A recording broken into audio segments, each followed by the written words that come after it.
Jorge, I'm gonna be out for a few hours to hang out with some friends. Make sure you keep the house cleaned, okay? I understand. Well, I'll take care of the house. Alright, well, see you later.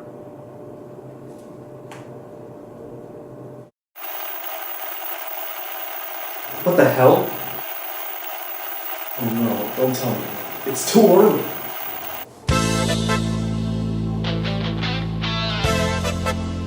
Oh, shit.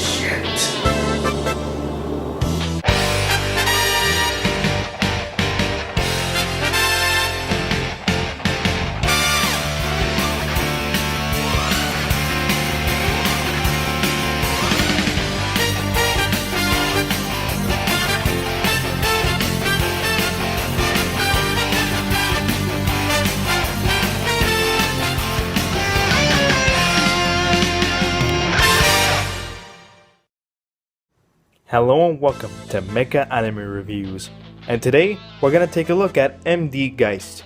This OVA was made by Studio Wave.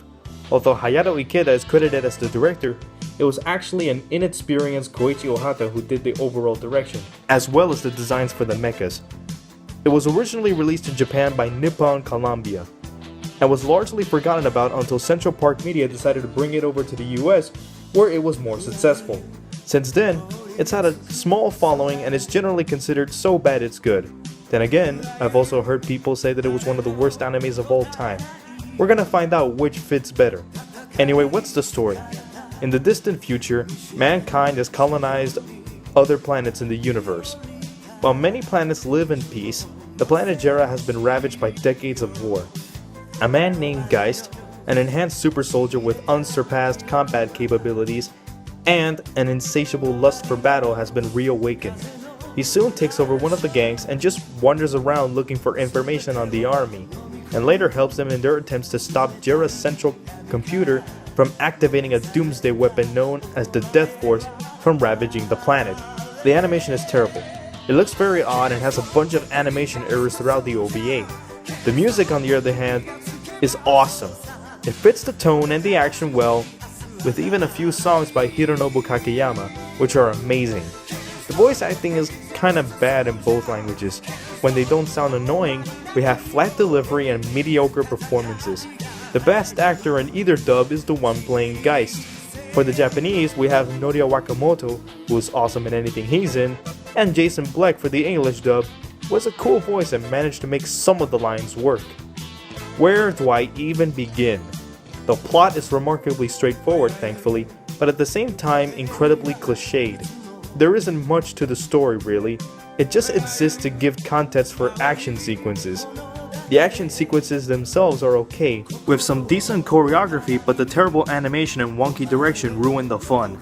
Personally, I've never been that big of a fan of ultra-violent stories with people ripping and tearing each other's gut, but even then, I don't think they go far enough with that.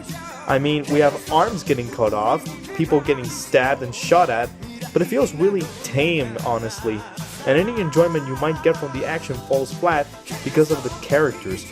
Actually no, to describe them as characters would be too generous. In reality, they're more like ciphers, puppets that serve a purpose, but not much personality or depth to them. Geist is a psychopathic asshole. Vaya has a crush on him because girls like bad boys, I guess. While all the rest exist to be axed off later. They say things, but no actual development for any character occurs, and what little there is makes them bland and unlikable. Thus, I don't care about what happens to them or the action sequences that they participate in. To be fair, there are some decent things about MD Geist. Aside from the soundtrack, the mecha designs are not that bad. In fact, they're genuinely interesting and are the best part of the movie. And like I said before, there's some decent choreography for the fight scenes, and at least it's short and moves along at a decent pace. But just when I thought the OVA wasn't going to be so bad, then the ending comes along. It comes completely out of nowhere, and it's the largest moral horizon that Geist does in the entire OVA, one that puts him and the rest of the OVA in complete irredeemable territory for me.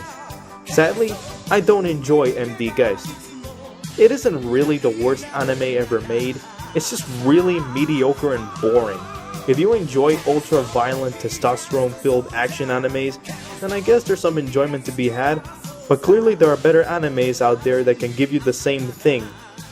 Honestly, if it weren't for the fact that Central Park Media hyped it so much, it would have been just a forgettable 80s anime that no one would have bothered with. Oh well, see you next time on the next Mecha Anime Reviews. Oh, that was painful. But seriously, what the hell is this? Another Bendu attack? Not quite.